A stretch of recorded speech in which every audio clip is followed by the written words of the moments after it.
sommaire de cette édition d'information, un avion transportant la délégation du ministre de Mines s'est écrasé ce lundi du 7 novembre à l'aéroport de Kolwezi dans le Lualaba. L'avion en provenance de Kinshasa a terminé sa course hors piste avant de prendre feu. Aucune perte en vies humaines n'a été enregistrée.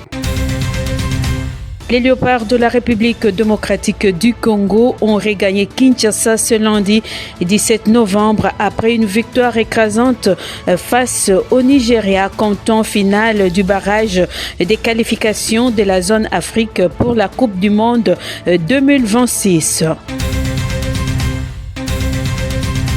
L'université de Kinshasa risque de disparaître de la carte de la ville-province de Kinshasa si rien ne fait. C'est les cris d'alarme du recteur de l'UNIKIN après les pluies qui se sont abattues la semaine dernière à Kinshasa. Bienvenue dans ce journal. Who scored the semi-final winner against Cameroon? The man who almost scored a winner in this final steps up and scores! And the Democratic Republic of Congo have made it into the Interconfederation playoffs. Et un homme content. Première réaction? Nous sommes plus contents parce qu'on est en train de réaliser. On est vraiment très heureux de continuer l'aventure et on va essayer de faire rêver encore le peuple congolais encore plus longtemps jusqu'à la Coupe du Monde si Dieu le veut. Est-ce que c'est possible? C'est possible, on va essayer de le faire. Mais on va penser à autre chose d'abord. Il y a la canne avant. Non, bien sûr, c'est l'amour de la patrie, c'est ma famille, c'est le peuple congolais. Après, évidemment qu'on a envie de d'écrire notre histoire aussi avec le groupe. Donc c'est tout ça qui fait qu'on joue avec cette passion. Après leur participation au 9e sommet de la CIRGL la veille, les deux chefs d'État ont organisé cette rencontre dominicale pour coordonner leurs positions sur les questions bilatérales et régionales dans un contexte de coopération étroite entre leurs pays. Le président Félix-Antoine Tshisekedi Tshilombo et Évariste Ndayishimiye se sont engagés à renforcer la coopération entre leurs pays, deux voisins liés par des enjeux communs. Les deux chefs d'État ont échangé seul à seul sur des questions d'intérêt et ont accéléré les projets communautaires, notamment dans le domaine agricole, avant d'élargir cette séance de travail à leurs collaborateurs respectifs. De la parole à l'acte, les deux chefs d'État ont présidé la cérémonie de signature d'un mémorandum d'entente agricole par leur ministre de l'Agriculture.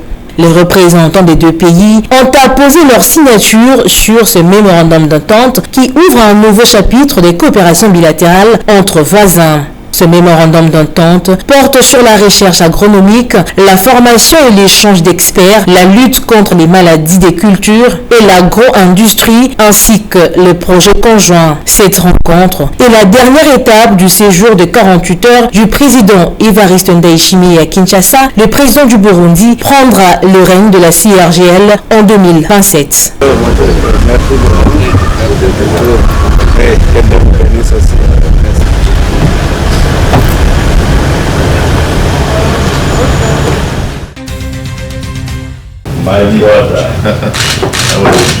Présente dans plus de 20 pays du continent africain, y compris la République démocratique du Congo, United Bank for Africa contribue à la création d'emplois pour la jeunesse et s'engage à soutenir les efforts de la RDC dans le domaine des infrastructures en établissant une stabilité énergétique.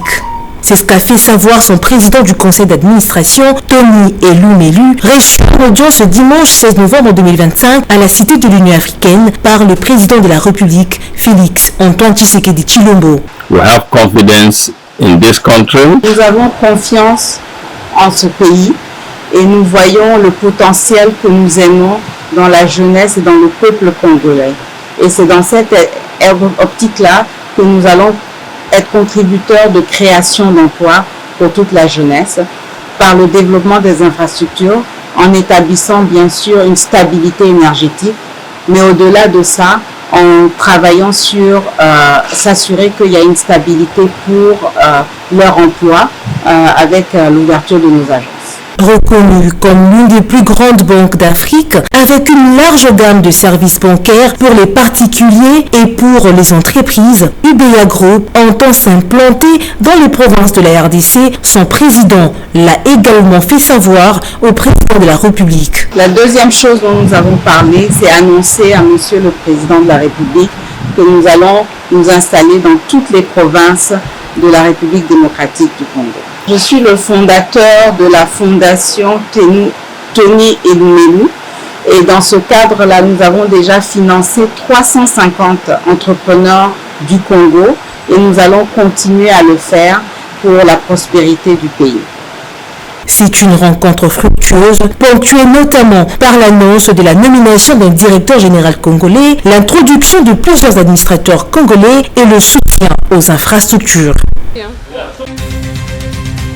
La coordination stratégique pour la semaine épidémiologique 45 et il s'est agi de passer en revue toutes les menaces prioritaires que nous avons et même les interventions des ripostes vaccinales dans notre pays. Les réponses, c'est notamment la réponse Mpox contre la Mpox, la réponse contre la MVE, la maladie à virus Ebola, et la réponse contre le choléra. Mais en rapport avec les ripostes vaccinales, on a essayé de passer en revue non seulement les aspects, la distribution épidémiologique de la rougeole, mais on a parlé aussi de l'introduction des nouveaux vaccins, les vaccins bi-antigènes contre la rubéole et contre la rougeole. Alors aussi, nous avons essayé d'avoir des éléments en rapport avec les ripostes contre la poliomyélite qui est aussi en préparation. En rapport avec la gestion des principales menaces pour la Mpox, nous signalons davantage que nous sommes dans la désescalade pour la Mpox avec moins de 300 notifications la semaine et moins de 50% de confirmation biologique. Et nous avons comme point saillant pour cette réponse les ACODE, donc les épidémiologistes de terrain qui sont déployés sur le terrain pour les provinces hotspots comme le Sankourou et avec des provinces en insécurité, le Nord et le Sud Kivu. Nous avons aussi des activités en rapport avec le plan de transition pour lesquels nous sommes en train de voir beaucoup plus l'implication de différents programmes et directions pour que par après ils puissent penser à la pérennisation.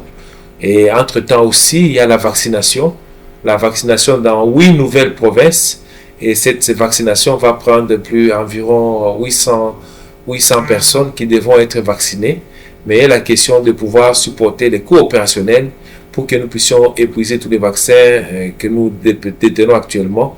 Cette question a été posée et il y a des négociations ou bien des discussions qui vont se poursuivre cette semaine pour qu'on essaie d'apurer cette question. Maintenant, en rapport avec la réponse contre la maladie à virus Ebola, l'épidémie d'Ebola P, nous disons que nous sommes pratiquement à 13 jours de la désactivation s'il n'y a pas de confirmation des cas jusqu'à ce jour-là. Et par rapport à cela, les activités de surveillance au niveau de l'épicentre, comme bien sûr au niveau des zones de santé qui à haut risque, continuent. Et les activités de la communication des risques aussi sont en train d'avancer. Les plans de résilience qui a été élaboré avec toutes les parties prenantes et les organisations, les directions et les programmes, ces plans est en train aussi de connaître la mobilisation des ressources venant de toutes parts du gouvernement et même des partenaires techniques et financiers. Cette semaine, il y aura ce travail pour essayer de voir les niveaux d'engagement de chacun pour que nous puissions désactiver, mais en connaissant déjà où est-ce que chacun va se positionner par rapport à la résilience et en ayant au moins des activités de résilience dans les 90 jours qui vont suivre la désactivation. Il s'est agi aussi de pouvoir fixer les conditions, les formats de cette déclaration de la fin de l'épidémie qui sont réservés à l'autorité. C'est l'autorité qui va nous donner des instructions par rapport à cela et qui va fixer l'opinion. Acteur de la société civile et coordonnateur de la dynamique communautaire pour la cohésion sociale et le développement, Passion Bachomba choisit le front littéraire pour contribuer à sa manière à la restauration de la paix dans l'Est de la RDC. Il a présenté le dimanche 16 novembre à Kinshasa son ouvrage intitulé « Bâtir la cohésion sociale en République démocratique du Congo », pouvoir et engagement des communautés. L'auteur de ces livres affirme qu'aucune initiative de paix ne peut aboutir sans l'implication réelle de la population elle-même. Publié aux éditions Ted Williams Lapidus, cet ouvrage de 250 pages constitue un ouvrage d'analyse, de réflexion et des propositions concrètes pour transformer la société congolaise à travers la force des communautés. Écrit en 6 chapitres, ces livres met en lumière les défis liés à la fragilité de l'État, aux conflits armés, à la mauvaise gouvernance et aux inégalités sociales, tout en proposant une voie de sortie durable à la crise qui déchire le pays. Pour Patient Bashomba, cet ouvrage se veut à la fois un guide pratique et un manifeste citoyen appelant les Congolais à unir leurs forces pour faire de la cohésion sociale non seulement une valeur, mais également un levier stratégique de paix. Il a également proposé la mise sur pied d'un Conseil national de dialogue permanent afin de résoudre tout différend et éviter qu'il ne dégénère en conflit. De son côté, le professeur Jacques Juliet Sengekeli considère cet ouvrage comme un reflet de souffrance et de la résilience de la population congolaise. Au nom des chercheurs, au nom de l'Assemblée nationale et de toutes les institutions, voilà, nous baptisons avec cette fruit d'expression de l'esprit, mais de l'esprit saint, parce que il ne peut y avoir la puissance du Père sans l'esprit, et cet esprit est symbolisé par cela. Bonne chance et surtout bon vent dans l'esprit.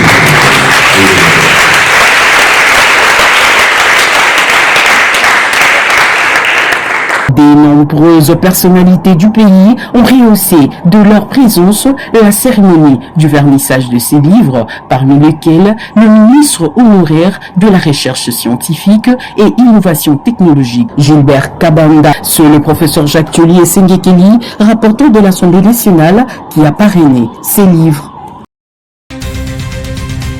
La situation reste alarmante au niveau du site universitaire de Kinshasa.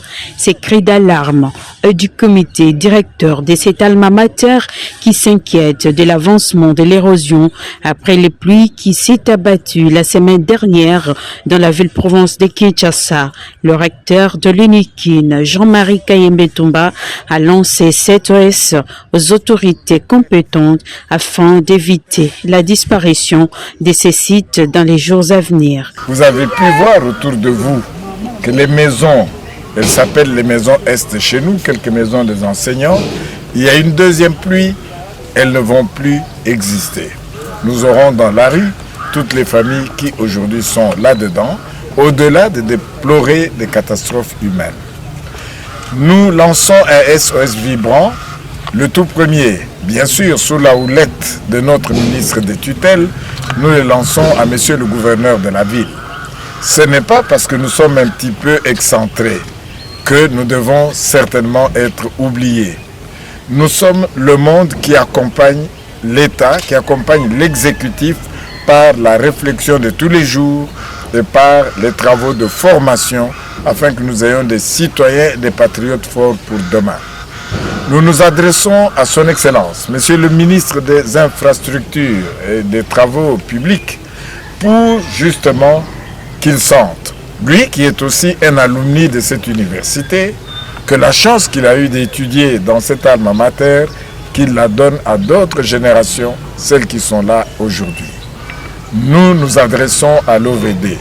Nous avons longuement échangé avec eux, parfois sans réponse du tout à nos différentes doléances, mais nous croyons devoir montrer ceci et lancer ce cri de cœur, parce que si rien n'est fait, l'université de Kinshasa et ses alentours disparaîtraient. Nous avons appris qu'il y a des financements en cours pour l'entretien, la réparation. Mais si tel est le cas, pourquoi l'université de Kinshasa doit traîner comme elle traîne actuellement? Regardez, vous l'avez bien montré, les effets d'une seule pluie. Il y en a 2 ou 3. Est-ce qu'on voudrait que l'université de Kinshasa soit rayée des cartes? Je ne pense pas. Nous nous adressons avec un cri, un cœur totalement souffrant. Nous lançons ce cri pathétique pour que l'aide nous soit rapidement, urgemment accordée à l'université de Kinshasa. Face à cette détresse, les comités directeurs craignent que ces sites et ses alentours soient rayés de la carte de la ville province de Kinshasa.